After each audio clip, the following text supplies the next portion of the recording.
Este programa é livre para todos os públicos.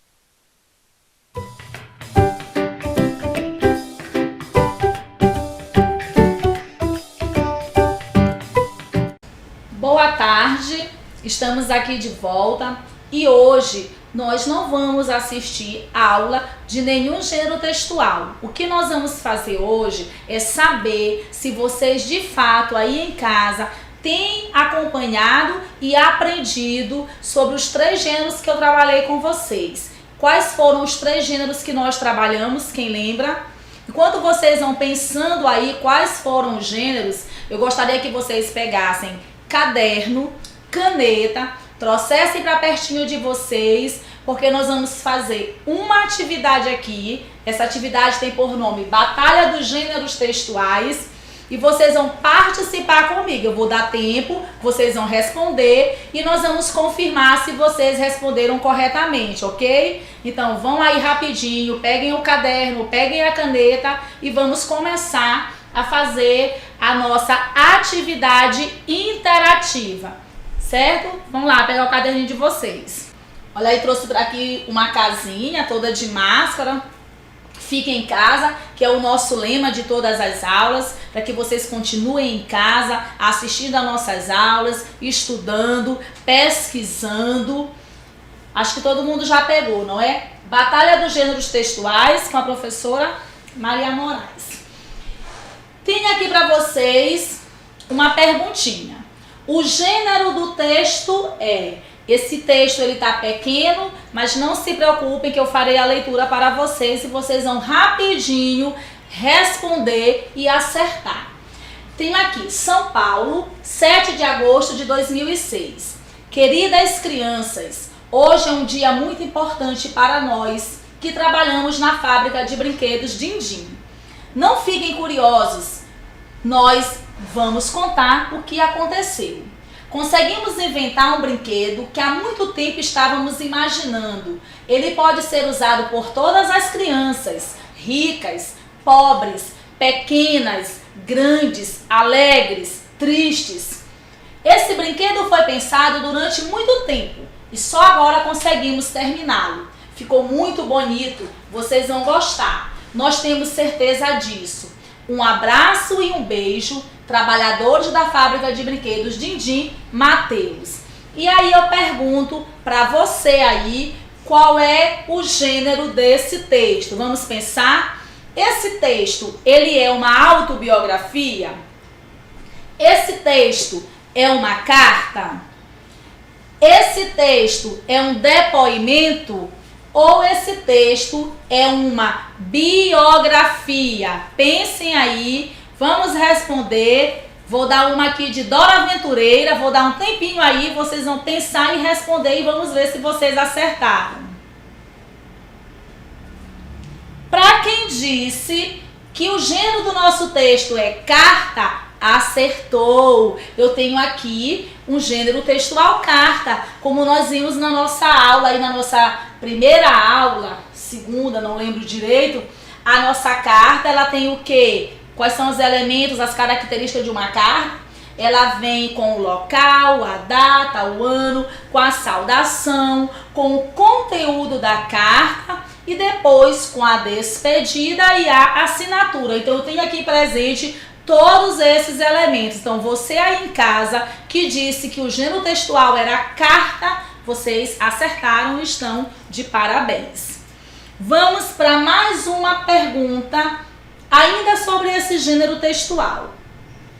Ao governador do estado do Ceará, senhor Cid Ferreira Gomes, vimos através desta solicitar uma audiência com o governador do estado do Ceará, o senhor Cid Ferreira Gomes, para tratar de assunto relacionado ao planejamento cultural do estado para 2012. Tendo em vista que durante esse ano de 2011, várias das demandas das linguagens artísticas, teatro, circo, música, dança, literatura, cultura popular, entre outras, foram colocadas em segundo plano ou não atendidas, diante disso torna-se urgente uma avaliação e melhor planejamento para que a cultura do nosso estado possa ser prioridade e um bem público capaz de cumprir seu papel social. cientes da atenção dispensada para esta solicitação, agradeceram rapidamente. E aí eu pergunto, esse gênero textual é o gênero carta, como você já sabe, como nós vimos naquele slide anterior, mas que tipo de carta é essa? Nós vimos em nossa aula que existem diversos tipos de carta e eu trouxe para aqui um modelo de carta e essa carta ela é o quê? Carta de reclamação, carta de solicitação, carta de denúncia ou bilhete. Que tipo de carta é essa? Vamos ver quem vai acertar. Aqui no estúdio tem alguém que quer dizer, vamos ver se vai acertar. Que tipo de carta é essa? Vocês que estão assistindo a aula comigo, não precisam falar, só pensa. Os meninos em casa já sabem a resposta, eu tenho certeza. Quem respondeu que é uma carta de solicitação, acertou. Eu tenho aqui uma carta que vem solicitar. É bom que a gente fique atento às palavras que tem escrito na carta, não é apenas ler por ler. Se vocês observarem lá no início tem aqui, ó, solicitar uma audiência. Então eu tenho aqui uma carta de solicitação. Quem disse que a resposta certa era a letra B, parabéns, acertou. Vamos a mais um texto aqui. Ainda do gênero carta. Paraná, 2 de janeiro de 2016. Querido amigo Carlos, se vocês aí em casa, gente, estiverem reclamando, mas tá muito pequenininho, não tem problema porque eu estou fazendo a leitura para vocês, certo? Acabei de chegar, mas já estou com saudade de você e de todos os amigos da escola. Passarei o mês de janeiro aqui no Paraná, na casa da minha avó Elisa, Fazenda Santo Antônio. Aqui tem uma cachoeira linda, só que esses dias estão muito frios para nadar. Mas quando aparecer o sol, vou mergulhar com tudo. Aqui também tem cavalos. Meu avô Zeca está me ensinando a andar de cavalo. No começo eu tinha muito medo, mas agora estou adorando. Estou fotografando tudo para mostrar para você quando as aulas voltarem. No final do mês é o aniversário da minha prima Alexandra. E como ele gosta muito de adivinhas, eu queria inventar uma com a palavra amor para colocar no cartão do presente dela. Será que seu tio que escreve letras de música não me ajudaria a fazer essa adivinha? Um grande abraço de sua amiga Júlia. E aqui eu quero saber, a partir dessa carta, quem é o destinatário dessa carta? É Carlos, é Elisa, é Júlia ou é Zeca? Vamos pensar aí e responder rapidinho quem é o destinatário. Gente, eu disse para vocês que destinatário é quem? Destinatário é quem, gente? É aquela pessoa que recebe a carta, não é? Eu tenho certeza que você aí em casa já sabe a resposta e que vai responder corretamente. Quem é o destinatário? Quem respondeu que o destinatário é Carlos acertou. Por quê? Porque o destinatário é a pessoa que recebe a carta. E aqui a gente pode perceber que quem assinou a carta? Quem assinou a carta foi Júlia. Se Júlia assinou a carta, significa que Júlia é quem escreveu a carta. E Júlia está enviando essa carta para quem? Para Carlos, que é a pessoa a quem vai receber a carta. Portanto, Carlos é o quem? Destinatário. Eu trouxe aqui algumas alternativas. E nessas alternativas, vocês irão dizer para mim se elas são verdadeiras ou falsas. Nesse momento, pegue sua canetinha aí, pegue seu caderno e vão colocando VF aí um embaixo do outro para a gente ver se vocês conseguiram acertar. A carta de reclamação, ela deve apresentar local e data. Isso é verdadeiro ou é falso? A carta de reclamação, ela serve para o sujeito pedir providência sobre algum problema que esteja acontecendo. Isso é verdadeiro ou é falso? Devemos usar língua coloquial para escrever carta de reclamação? Não precisa de despedida. e nem assinatura na carta de reclamação. Isso é verdadeiro ou falso? Deve-se ter o cuidado de escrever a carta de reclamação para a pessoa certa, ou seja, aquela pessoa que é a pessoa responsável para resolver esses problemas. Então eu vou dar um tempinho aí para que vocês possam estar respondendo se cada sentença dessa é verdadeira ou é falsa. Tempinho aí.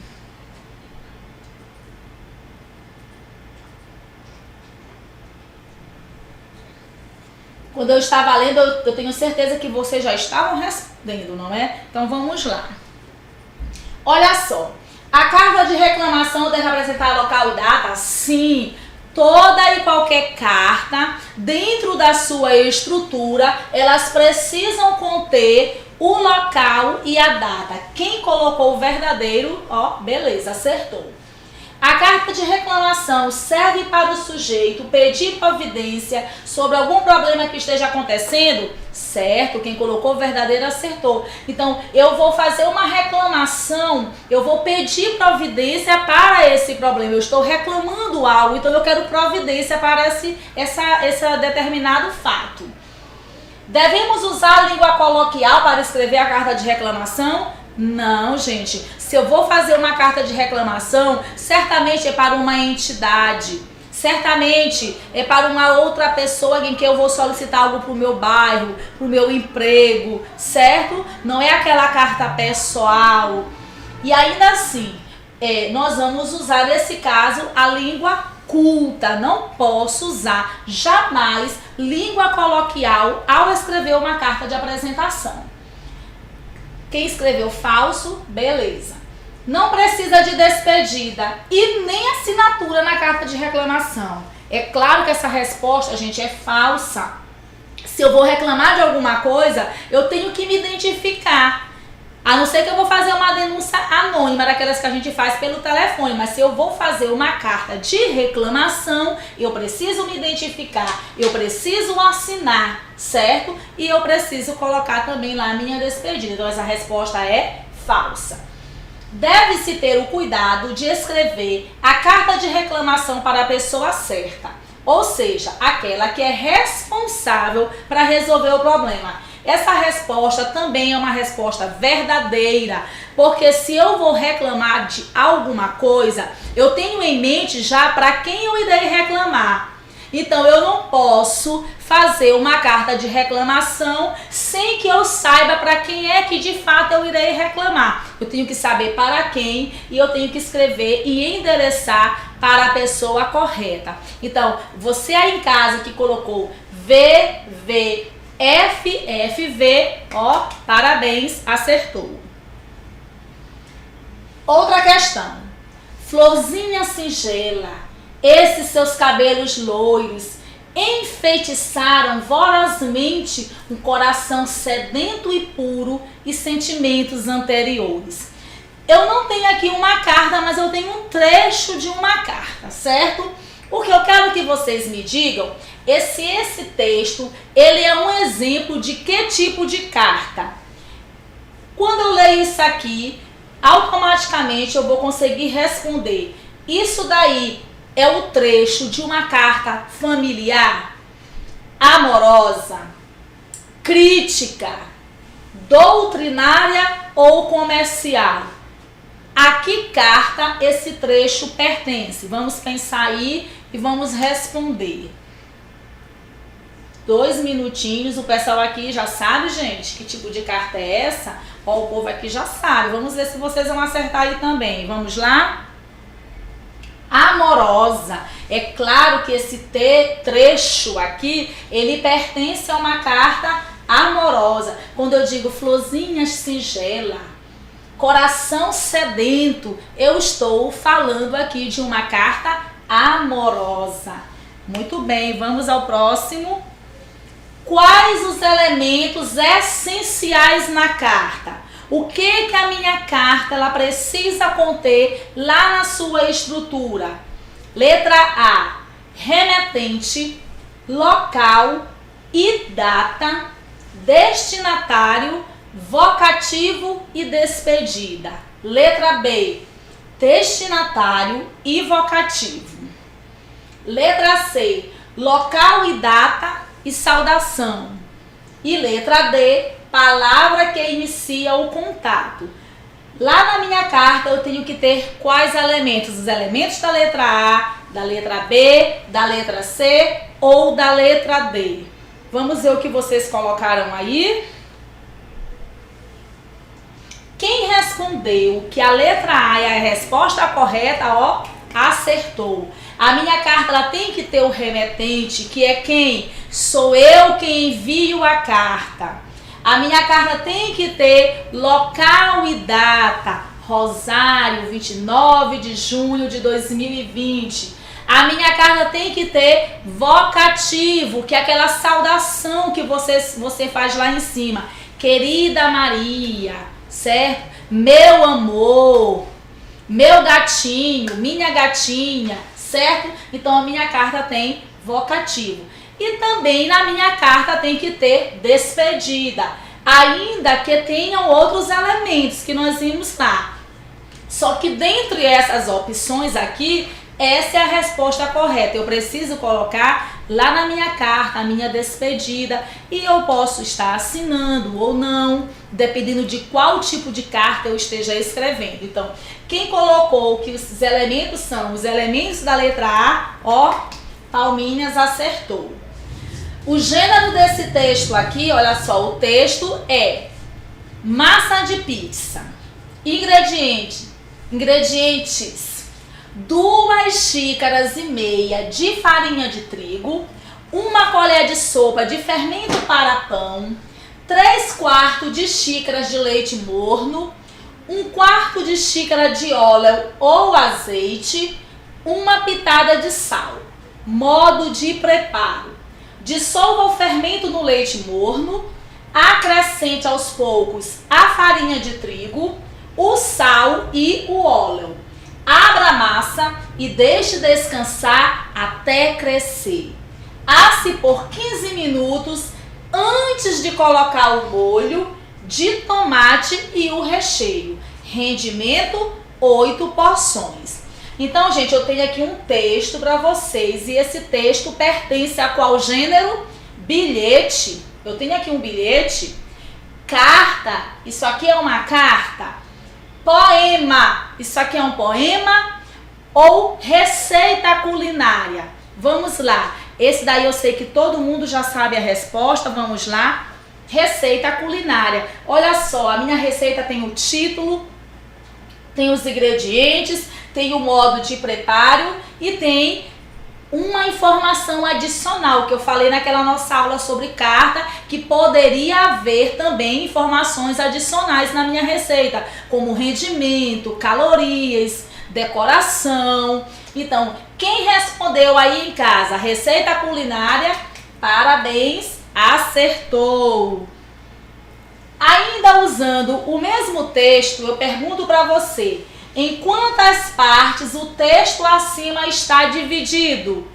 2 partes, 3 partes, 4 partes ou 5 partes? Quantas partes o meu texto tem? Vou dar um tempinho aí para vocês conferirem e responderem quantas partes esse texto tem. Vamos ver se alguém aqui no estúdio vai acertar. Estão dizendo aqui que são 4 partes. Quem dá mais? 2 partes. Vamos ver quem dá mais. Eu acho que vocês aí de casa vão acertar mais do que o pessoal daqui, eu tenho certeza. Vamos ver, gente. 4 partes. Tem o que? Título, certo? Ingredientes, modo de preparo e uma informação adicional que eu acho que essa informação ela fez algumas pessoas responderem 3 partes. Porém, eu tenho aqui uma informação adicional, rendimento 8 porções. E vocês em casa, eu sei que vocês acertaram porque eu falei da informação adicional, certo? E vocês são muito espertos. Então, parabéns para quem respondeu 4 partes.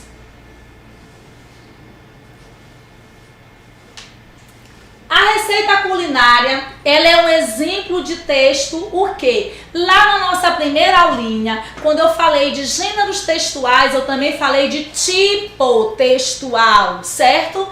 Falei de tipo textual, texto narrativo, dissertativo, argumentativo, enfim, nós vimos isso na nossa primeira aula. E esse gênero receita, ele pertence ao qual tipo? Ele é um exemplo de texto o quê? Narrativo, letra A. Argumentativo, letra B. Injuntivo, letra C. Dissertativo, letra D. Vamos lá, vamos pensar aí, vamos responder. O pessoal aqui do estúdio já está com a resposta na ponta da língua. Vamos lá, qual é a letra? Vamos ver se vocês acertaram. Letra C. Gente, o que é um texto injuntivo? Texto injuntivo são textos instrucionais, são aqueles textos que nos transmitem uma instrução. A receita de bolo, ela nos dá uma instrução, não é? Ela nos ensina o modo de fazer alguma coisa. O manual de um eletrodoméstico é um texto injuntivo, ele nos dá instrução. É aquele texto que nos ensina, que nos coloca, que nos manda fazer alguma coisa, que nos dá uma instrução. Portanto, quem disse que era texto injuntivo, muito bem, acertou.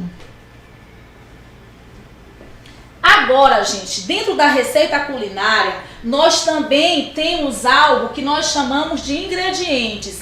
Quando nós olhamos ingredientes para algo, automaticamente vem à nossa mente qual é o tipo de receita que eu farei, só eu fazendo a percepção desses ingredientes. Então essa questão é relacionada a isso. Você conhece os ingredientes das receitas? E aí eu digo aqui, os ingredientes desse prato são 3 cenouras médias picadas, 3 ovos, 2 xícaras de açúcar, 1 xícara de óleo, 2 xícaras de farinha de trigo, 1 colher de sopa de fermento em pó e 1 pitada de sal. Só eu vendo os ingredientes aqui, eu já posso imaginar que eu vou fazer o que com esses ingredientes? Eu vou fazer um bolo de chocolate? Eu vou fazer um bolo de cenoura? Ou eu vou fazer um bolo de abacaxi? Que bolo eu irei fazer de acordo com esses ingredientes? Hein, gente? Tenho certeza que vocês também já sabem essa. É um bolo de cenoura. Coloquei até o fundo assim, laranjinha, né? Vim com o meu cabelo laranja para combinar com esse bolo de cenoura.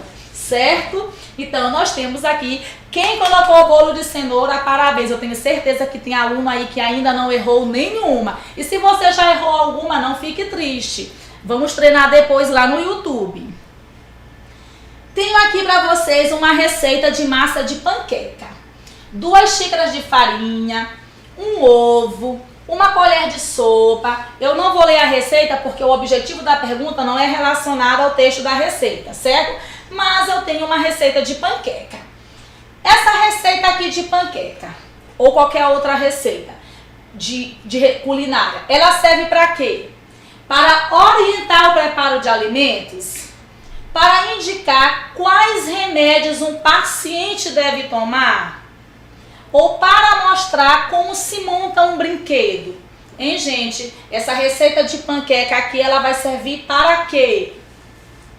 Vamos ver a resposta? É claro que é para orientar no preparo de alimentos, não é? Uma receita de panqueca não é uma receita de remédio. Uma receita de panqueca não é uma receita de manual de instrução. Então, quem colocou letra A, parabéns, respondeu corretamente. Ainda com a mesma imagem, eu pergunto para vocês. Quais são as partes em que nossa receita está dividida? Olha só, eu tenho aqui a divisão da minha receita. Massa de panqueca, modo de preparo. E aí a minha receita está dividida em algumas partes. Letra A. A minha receita ela tem início, meio e fim. Letra B. A minha receita tem título, ingredientes, e modo de preparo? A minha receita tem título, conteúdo e autor? Vamos pensar e vamos responder se a letra A, B ou C. Vamos lá. Quem respondeu que a letra B está certo? Ainda que, bem aqui na minha receita, não tenha escrito ingredientes, mas eu tenho aqui as imagens dos ingredientes. Então a minha receita ela tem título, massa de panqueca, ela tem os ingredientes e tem o modo de preparo. Então isso faz parte da estrutura de uma receita culinária. Qual é o gênero desse texto? Não se compra o amor, nem se troca a alegria. Caráter não tem penhor, bem querer a gente cria. E na vida se aprende, felicidade não se vende, pois não é mercadoria. Gente, esse texto aqui, ele pertence ao nosso último gênero trabalhado. O tempo. Mas já vai acabar. Esse texto aqui, ele pertence ao nosso último gênero trabalhado. Aliás, o nosso penúltimo, porque o nosso último foi crônica, não é? Então, qual é o gênero literário que nós trabalhamos? Poema, e que tem relação com esse texto aqui.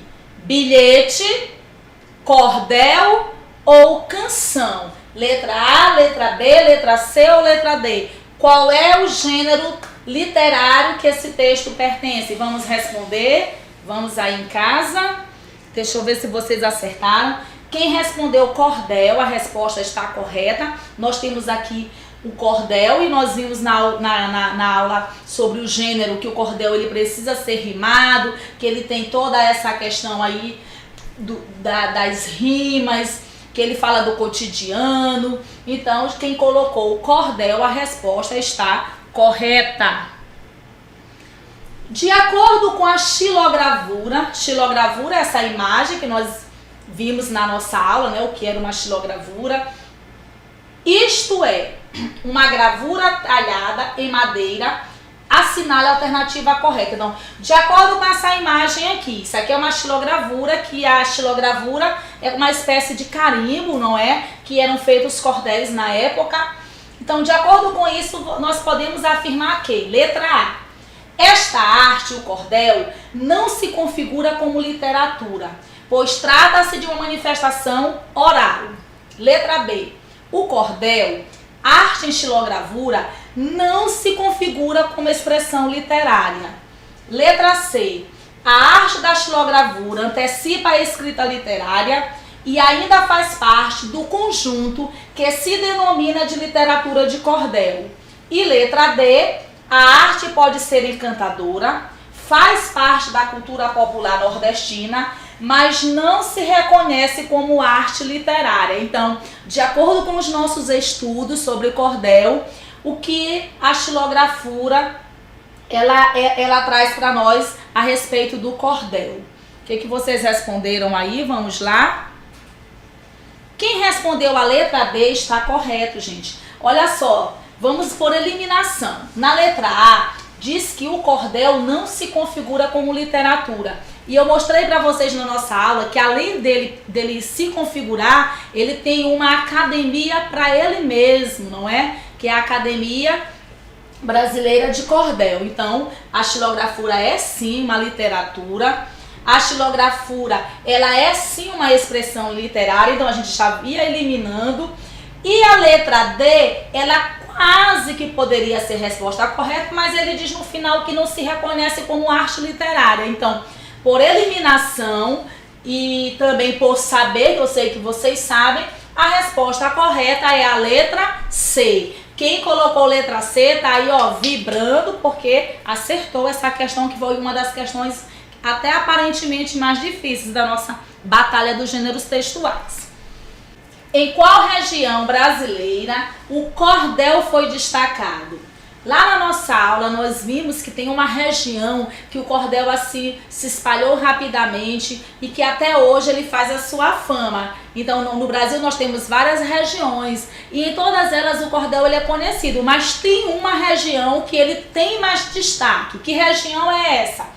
A, Sudeste, B, Nordeste, C, Norte ou D, Centro-Oeste? Eu sei que todo mundo já está com a resposta aí na ponta da língua. Vamos ver quem acertou. Nordeste, na nossa região, que o cordel ele teve assim mais destaque. Então, meus queridos alunos, a nossa aula de hoje finaliza por aqui, que na verdade foi uma aula em forma de exercício interativo. Eu espero que vocês tenham gostado e principalmente que vocês tenham acertado, certo? E mais uma vez eu vou aqui dar um recadinho para os responsáveis, para que estejam fazendo o acompanhamento das aulas com vocês, colocando no horário certo para ir lá assistir às nossas aulas. E que vocês possam de fato estar aprendendo conosco e estejam gostando, porque nós estamos vindo para cá com muito prazer, com muita boa vontade, transmitir um pouco dos nossos conhecimentos para vocês, certo? Permaneçam em casa e até a nossa próxima aula.